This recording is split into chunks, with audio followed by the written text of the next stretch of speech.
Hi everyone. तो मेरा सबसे पहला सवाल है, जो भी लोग ये वीडियो देख रहे हैं प्लीज़ अच्छे से बैठ के मुझे सोच समझ के जवाब दीजिएगा कि आप लोगों की समर वेकेशन कैसे जा रही हैं। क्योंकि मैं बहुत बोर हो चुकी हूँ इस पॉइंट पे। मेरे पास कुछ करने को नहीं है, होमवर्क मेरा करने का मन नहीं कर रहा है। तो ऐसा हुआ कि मतलब मैं बैठी थी अपनी इस बोरियत में और एक ये सडन रियलाइजेशन मुझे हिट करी कि नहीं मुस्कान, तू अकेली थोड़ी ना बोर हो रही है। बहुत सारे लोग हैं अभी जो मेरे साथ बैठ के बोर हो रहे हैं। तो फिर मैंने सोचा कि if everybody is board in summer vacations में, तो साथ में मिलके थोड़ा टाइम पास कर लिया जाए। सो एग्जैक्टली ये जो वीडियो रहेगी कि this is for time pass, because यहाँ पे I will be talking about ये एक किताब जो मैंने कुछ समय पहले पढ़ी और आप लोगों से ऑफकोर्स मैं पहली बार मिल रही हूँ। तो एक चीज़ आप लोगों को मेरे बारे में पता होनी चाहिए ताकि हम आगे की कॉन्वर्जेसन करें कि अगर मैं कभी कोई किताब पढ़ती हूँ ना, तो it is like I live with that book. और मोर इम्पॉर्टेंटली वो बुक मेरे साथ जीती है। तो ये ऐसा होता है कि कैरेक्टर्स को ट्रॉमा हो रहा है, ठीक है, कैरेक्टर्स मर रहे हैं, दुख मुझे हो रहा है। कैरेक्टर्स रोज़ उनके जान पे कोई सवाल ऐसे खड़ा रह जाता है, क्वेश्चन मार्क, जिएंगे नहीं जिएंगे। मैं यहाँ पे ट्रॉमा में होती है, जिएगा नहीं जिएगा क्या होगा। तो इतना ऑब्सेस्ड हो जाती हूँ मैं बुक्स से कि इट्स लाइक एक ऐसा एक्सपीरियंस हो जाता है कि I am a part of that book definitely. तो अगर आपको इस तरीके की एनर्जी देखने को मिले आगे वीडियो में, या फिर आपको ऐसा लगे कि ये लड़की इतना क्यों ऑब्सेस्ड है इस किताब से, तो प्लीज़ डोंट माइंड। इसी तरीके से मैं किताबें पढ़ती हूँ एंड मुझे ऐसा लगता है कि हम सभी मैक्सिमम जो रीडर्स होते हैं वो भी ऐसे ही किताबें पढ़ते हैं, तो बहुत सारे लोग रिलेट भी करेंगे। तो ये जो एक किताब जिसके बारे में मैं अभी बात करने वाली हूँ, दैट इज़ पचिनको बाय अमिन डी।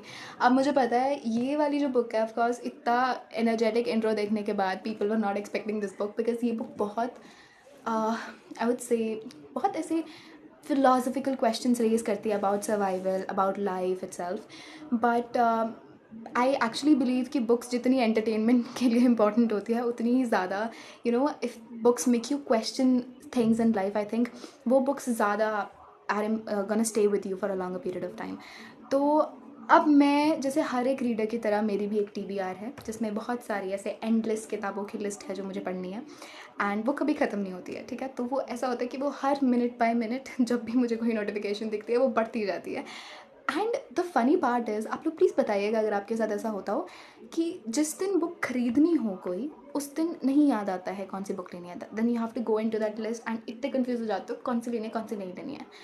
तो ऐसा ही मेरे साथ हमेशा होता आया है। एंड जब भी मैं ये बुक ख़रीदने वाली थी ना एक्चुअली, तब मुझे याद ही नहीं आ रहा था ऑफकोर्स हमेशा की तरह कि कौन सी बुक लेनी है कौन सी नहीं लेनी है। And this book just randomly came into my mind. तो ये राम कथा मैंने इसलिए सुनाई ताकि मैं आप लोगों को अपना ये आइडिया बता सकूं कि आई जेन्युइनली बिलीव ना, हर बुक जो आपकी लाइफ में आती है it comes at a particular point, it comes at a particular phase किसी एक काम के लिए।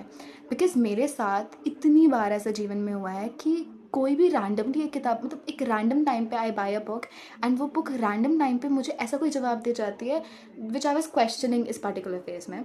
तो this book came at that point and मुझे पता भी नहीं था कि I am gonna like this book और नो, बिकॉज तुम देखो it's like a very 500 page book and it becomes difficult ऐसी किताबों को पढ़ना। ऑनेस्टली थ्रिलर्स पढ़ना इज़ वेरी ईजी, ऐसी बुक्स के साथ स्टोरी में जाना is very difficult.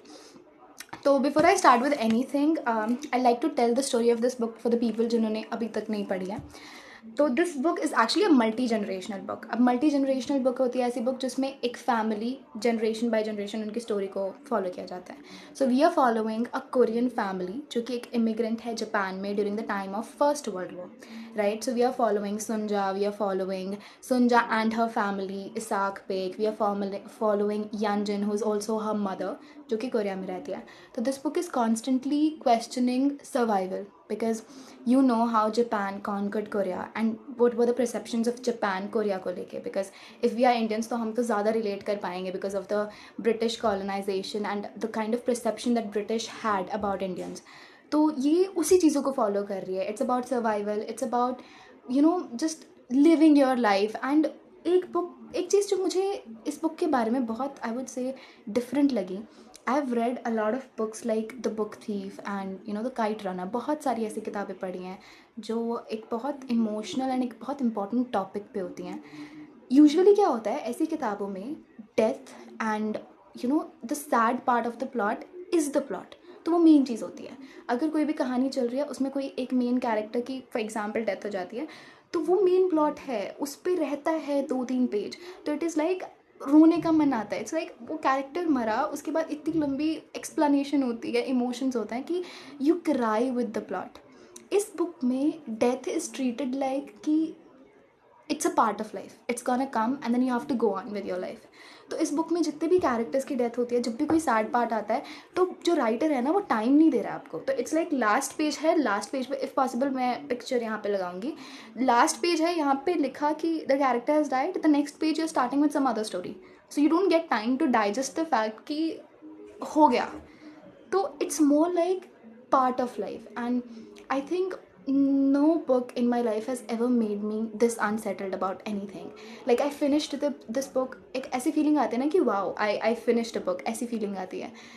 When I finished this book, I felt कि this book is filled with disappointment, this book is filled with happy moments, yet disappointment, yet sadness, yet aspirations.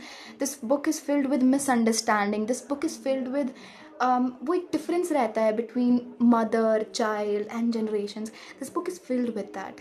तो it can happen कि you feel unsettled at that point because this is not something you are expecting from the book.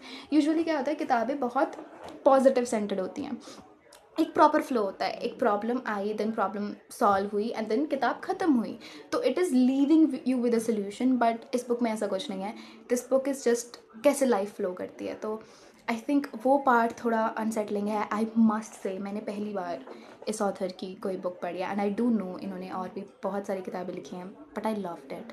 I mean ऐसा है कि ये book मुझे दोबारा पढ़नी है, बट मुझे ये भी पता है कि मैं दोबारा नहीं पढ़ सकती हूँ because it's going to take a lot to get in to the book, but the story is amazing. I mean बहुत बहुत कंफर्टिंग लगती है, एंड वो किताबें नहीं होती हैं जो आपको बहुत ऐसे होमी वाइब्स देती हैं, and you know like when you are reading fiction it's more of like कि ड्रैगन्स हैं, तो आप इमेजिन भी नहीं कर सकते हो।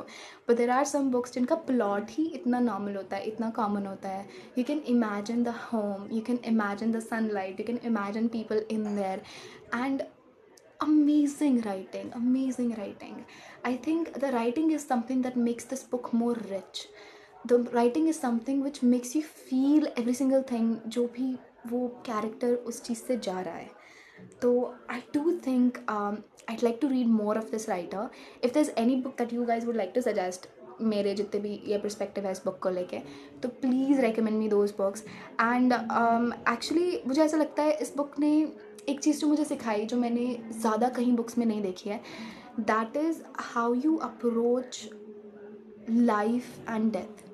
यूजुअली क्या होता है बुक्स में, disappointment, death and kind of जो वो होता है ना, distance is a big thing, distance between two people, that's a big thing. बहुत सारी बुक्स है जिसमें प्लॉट रहता है कि I am not with this person, तो that's a big thing, and इतना बड़ा इमोशन है and you have a full book on it and you are so emotional about it that you want to cry. But इस book में it is more like treated a part of life, and ये book जो वो common last plot रहता है ना कि you have to survive no matter what, you have to go through the circumstances, life is going to be tough and you just have to go through it, you have to face things, and you know life is sometimes not just sweet melodies. तो I think वो एक part है, वो एक point है which is unique, which is something that makes it more unsettling and something that makes it more rich.